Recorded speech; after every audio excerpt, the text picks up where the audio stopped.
검영법 배우기. 신한대학교 안경광학과 박경희 교수입니다. 안녕하세요, 여러분. 오늘 수업에서는 검영법에 대해서 알아보도록 하겠습니다. 제가 검영법을 설명하기 위해서 지금 제 앞에 여러 가지 것들을 준비를 했는데요. 첫 번째로 없으면 못하겠죠? 이 검영기라고 하는 걸 준비했습니다. 저희 학교에는 두 가지 모델이 준비되어 있어요. 그래서 어느 거를 쓰더라도 상관없고 모두 다 같은 선조형의 형태입니다. 이 검영법이라고 하는 기기는 우리 눈에 타각적으로 정확한 굴절 검사를 함에 있어서 소형이기 때문에 잘 사용할 수 있는 기계입니다. 하지만 이 검영법은 숙련도가 많이 필요해요. 실제적으로 수업에서 이 검영법을 통해서 이 피검사자의 눈을 검사하는 것은 쉽지 않은 방법입니다. 그렇기 때문에 여러 번 매 수업 시간마다 연습을 통해서 검안을 할 수 있는 능력을 키우는 게 우리 수업의 목표라고 할 수 있겠습니다. 자, 앞에 있는 것들 중에 검영법을 하기 위해서 이 중화점을 찾아내기 위한 판부렌즈가 필요합니다. 만약에 판부렌즈가 없는 경우, 빨간색은 마이너스 굴절력이고요. 검정색은 플러스 굴절력입니다. 이 판부렌즈가 없는 경우에는 시험 렌즈를 통해서도 가능합니다. 자, 판부렌즈는 마이너스 렌즈부터 보게 되면 낮은 도수인 마이너스 0.50부터 중화점까지 찾기 위해서 1.0, 1.5 이런 식으로 0.50 단위로 점점 커지다가 높은 디옵터인 7디옵터가 넘으면 8디옵터, 12디옵터로 갑자기 좀 스텝이 커집니다. 이 경우 만약에 8디옵터가 아니고 9디옵터의 굴절 이상이 있다라고 하면 이 8디옵터가 조금 부족하기 때문에 판부에다 플러스 시험 렌즈를 쓴다던가 아니면 아예 시험 렌즈로 교체해서 사용하면 될 것 같습니다. 검정색은 플러스 렌즈가 이렇게 도스별로 나열되어 있는 구조로 플러스 0.50에서부터 마찬가지로 근시 렌즈처럼 12디옵터까지 이렇게 준비되어 있습니다. 검영법을 통해서 중화점을 찾기 위해서 판부 도수는 맨 처음에 동행인지 역행인지를 판단한 다음에 역행이라면 마이너스 판부 도수를 사용하면 되고 동행이라면 플러스 판부 렌즈를 사용해서 검영을 하면 됩니다. 중화점을 찾아내는 게 중요한 키포인트라고 볼 수 있겠습니다. 그리고 처음부터 친구의 눈을 피검사자를 하기에는 숙련도가 부족하기 때문에 검영을 잘 못할 수 있습니다. 따라서 우리 수업에서는 모델 아이라고 하는 암 모형통 사용하겠습니다. 이 암 모형통은 뒤의 경통을 조정함을 통해서 축성, 근시를 만들어낼 수가 있습니다. 그리고 앞부분은 렌즈를 끼울 수 있게 되어 있습니다. 그래서 난시가 있는 경우에는 이 난시 축방향으로 끼면 되는 거고요. 이 경통을 길게 하면 안축장이 길어지는 거니까 근시안이 될 거기 때문에 아마도 판부도수는 마이너스 렌즈가 필요할 거라고 생각이 되고요. 지금 이게 0디옵터인데요. 짧게 눕는다고 하면 안축장이 짧아지는 원시가 되는 겁니다. 그래서 원시의 경우에는 빛의 선조각과 반사각이 같이 움직이는 동행이라고 이뤄낼 거고 우리는 플러스 판부도수를 사용해서 검영을 하면 됩니다. 그리고 이제 여기 앞에 난시 렌즈를 끼운다고 했는데 근시도 마찬가지입니다.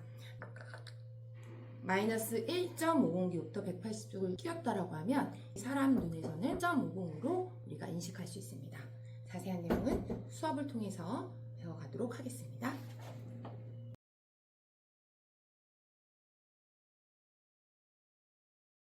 판부 렌즈 그리고 검영기 모델 아이를 어떻게 사용하는지 보도록 하겠습니다. 먼저 검영기에 전원을 켜야 될 텐데요. 검영기 두 가지가 있습니다. 전원은 이 초록 색깔 두 가지 똑같습니다. 돌려서 전원을 켜면 됩니다.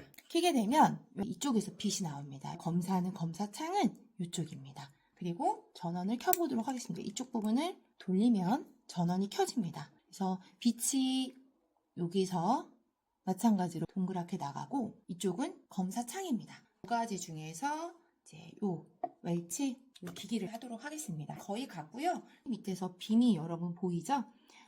올리고 낮추고 발산광선 바꾸는 방법, 수렴으로 바꾸는 방법이 있습니다. 빔의 회전은 이걸 돌려서 회전이 됩니다. 동공에 들어갔을 때 선조광의 형태로 보여지고요. 보통 기본 형태가 이렇게 세로로 합니다. 광선은 아래로 내리면 발산, 위로 올리면 수렴 또는 회사에 따라서는 이 광원이 이동을 하냐, 안에 있는 렌즈가 이동하냐에 따라서 올려야지 발산이고 내려야 수렴인 것도 있습니다. 우리 학교에서 쓰는 건 내렸을 때 발산이고 가운데로 갔을 땐 평행광선, 이렇게 조금 더 선명해지는 부분은 이 수렴광선이라고 보면 됩니다. 그래서 요거는 올리고 내리고인데 올리게 되면 빛이 더 잘 보이지가 않고 아래쪽이 좀 더 선명하기 때문에 일반적으로 내려놓고 사용합니다. 선조광을 회전할 수 있는 거는 난시축을 찾기 위해서 이렇게 회전을 합니다. 우리가 연습을 해서 90도, 이렇게 90도 있게끔 연습하는 게 중요합니다. 왜냐하면 강주와 약주가 90도 차이가 나니까 그렇겠죠. 다른 회사 제품, 기기, 불을 켜놨고요. 마찬가지로 올리고 되면 빛이 발사가 됩니다. 빛이 나올 때 아래로 냈을 때 조금 확산된 형태로 보여지고 아래쪽에 회전이 있기 때문에 여기가 좀 밝아서 선명하진 않는데요.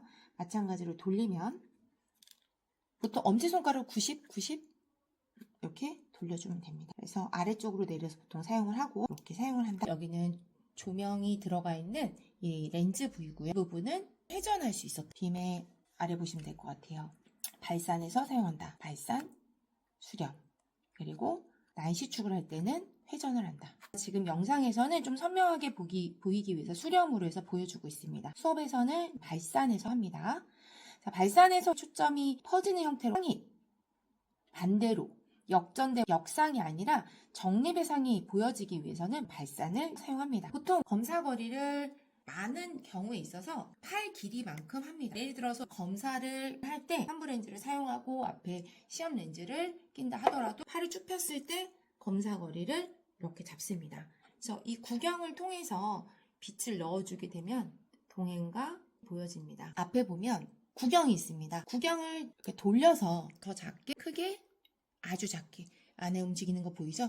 동공의 직경이라고 보시면 됩니다. 제일 작은 거, 그 다음 거, 제일 큰 거, 중간 거. 이제 처음이니까 어둡게 해서 연습할 거기 때문에 구경을 좀 크게 하도록 합니다. 아니면 이 정도도 괜찮습니다. 동공이 좀 작아졌다고 생각을 하고 연습을 해볼게요. 이쪽이 저반부고요. 여기가 빛이 나오는 부위니까 저반부를 눈에 바짝 댑니다. 그래서 중간 정도 봤을 때 검형을 수직으로 좌우로 이렇게 합니다. 지금 처음에 했던 것보다 좀 줄여봤는데 여러분들이 보기에는 구경을 가장 큰 걸로 하는 게 더 잘 보일 것 같습니다.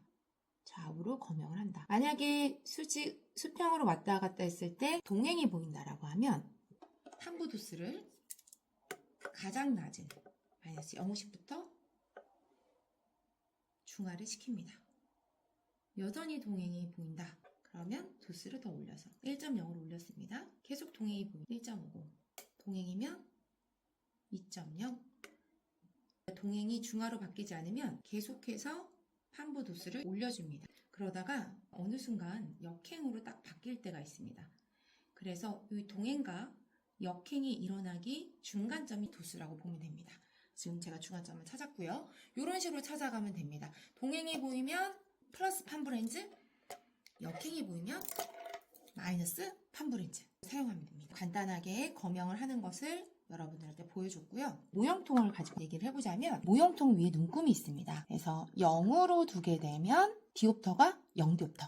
그리고 이만큼이 24mm의 장이 이렇게 더 뒤로 뺐어요. 그때 위에서 눈금을 보게 되면 이 가운데 쏙 들어있는 게 눈금입니다. 그래서 3이에요. 그러면 지금 안축장이 긴 축성 마이너스 3디옵터다. 이 검사거리보다 더 굴절력이 높다라고 하면 역행이 보여질 거예요. 검사거리가 만약에 50cm, 80cm라고 하면 그리고 더 바짝 넣어볼까요? 넣었을 때 플러스 2디옵터까지 넣었습니다. 플러스 2디옵터의 경우에는 2디옵터의 원시안이다. 안축장이 짧다라고 생각하면 됩니다. 그런데 만약에 인위적으로 조정하기 위해서 여기 눈금을 0으로 정시로 맞췄어요. 전시인 상태에서 이 앞에 렌즈를 플러스 2.25를 넣어보겠습니다. 넣었어요. 상태는 상태일까요? 플러스 2.25를 넣으면 원시일까요? 왜냐하면 플러스 2.25를 하게 되면 원래 0디옵터라 하더라도 수렴돼서 앞쪽에 초점이 맺힐 겁니다. 다시 얘기하면 이 망막 중심화보다 앞에 초점이 맺혔기 때문에 이 렌즈를 플러스를 2.25를 넣어주게 되면 이 모델 아이의 눈 상태는 얼마가 된다? 마이너스 된다 라고 이해하면 됩니다. 반대로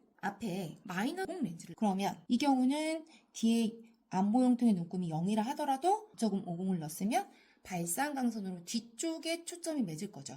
다시 얘기하면 정시와 비교했을 때 눈 뒤에 초점을 맺는 원시인 상태입니다. 마이너스 2.50을 넣으면 이 사람의 눈 상태는 얼마가 된다? 플러스 2.50이 됩니다. 마찬가지 원리로요. 지금 단순 근시와 원시를 얘기했습니다. 만약에 180축으로 0.50 디옵터에 난시 렌즈를 넣었어요. 그러면 이 상태는 어떻게 될까요? 뒤에는 정시지만 마이너스 0.50이니까 더 망막보다 맺게 해주기 때문에 이 상태는 망막보다 뒤쪽에 초점이 맺어 있는 원시성 난시 상태인 거죠. 물론 한 경선은 망막에 있겠죠. 따라서 마이너스 050 180축에 난시 렌즈를 앞 모형통 앞에 끼게 되면 이 사람의 눈 상태는 어떻게 되는 것이다? C 플러스 0.50 디옵터 180축이 되는 것이다. 난시를 4디옵터로 잘 들어가지가 않네요. 두께가 두꺼워서 그런 것 같습니다. 4디옵터로 180축을 넣었다.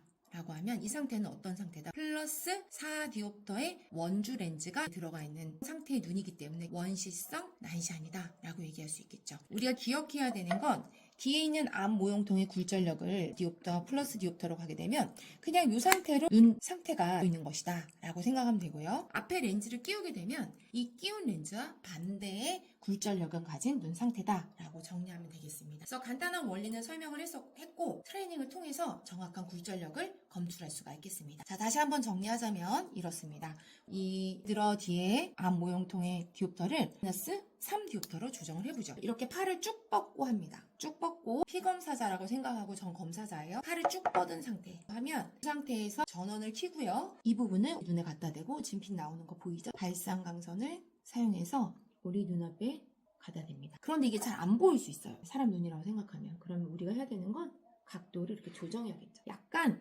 위에서 내려다 보이는 게 더 잘 보일 수 있습니다. 그래서 이렇게 조정을 해서 왔다 갔다 안에 반사광을 보면 바로 역행이 보이네요. 역행이 보이기 때문에 이 중화를 찾기 위해서는 마이너스 판부 렌즈를 둬서 중화를 해야 된다. 가장 낮은 판부, 그 다음 판부, 아직도 필요하면 피검사자의 눈앞에 바짝 판부 렌즈를 대야 됩니다. 앞 모형통 앞에 이렇게 된 것처럼. 이렇게 띄어서 되지 않아요. 그러면 정확하지 않기 때문에 렌즈 앞 모형통에 이렇게 바짝 붙여서 검영을 합니다. 자, 실제 검영을 하면서 더 익숙해지도록 하겠습니다. 반복된 실습을 통해 검영법에 익숙해질 수 있어요.